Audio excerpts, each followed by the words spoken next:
Josh Gad gives fans a play-by-play of his highs, lows, and lower than lows in his new memoir, In Gad We Trust. And nothing was lower than a certain troubled spring break comedy. After his wedding to the actress Ida Darvish in 2008, Gad got back to work due to the demands of a two-picture deal I had with Sony. He writes in the January 14th release. He had just come off the critical and commercial success of Love and Other Drugs and was ready for a victory lap. The resulting film was not exactly what he hoped for. Gad calls Mardi Gras Spring Break the single worst movie I have made, and will hopefully ever make in my life. Mardi Gras Spring Break is a typical post-American Pie frat boy comedy. College buddies Mike, Nicholas DeGasto, Scotty, Brett Harrison, and Bump Gad decide to venture to New Orleans for Mardi Gras for some lewd fun. As Gad's character puts it, I want to make Mardi Gras my B. One problem. Mike's girlfriend Erica, Danielle Ackles, tags along, forcing the guys to button up when they'd rather let loose. Everything you might hope to see in a buddy comedy called Mardi Gras Spring Break you see. As the film's tagline promises, boobs, beads, and brews. What could go wrong? Gad clarifies, I had the time of my life shooting in New Orleans with folks like the magnificent Regina Hall and our ferociously funny writer, and now lifelong friend, Josh Heald.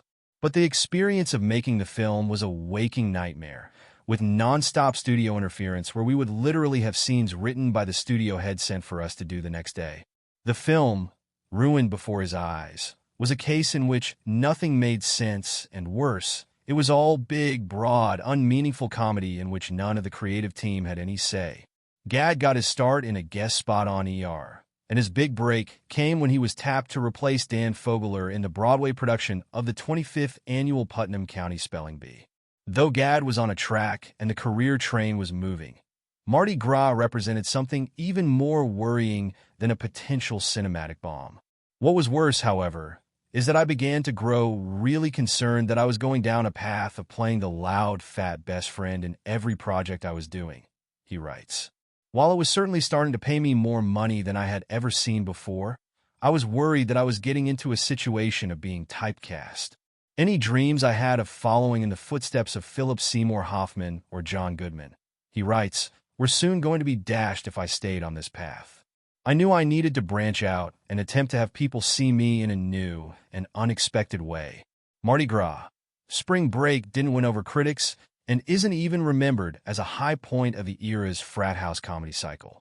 But it was almost immediately followed by a call from a casting director named Allison Jones, who many years prior auditioned Gad for the role of Dwight Schrute in The Office.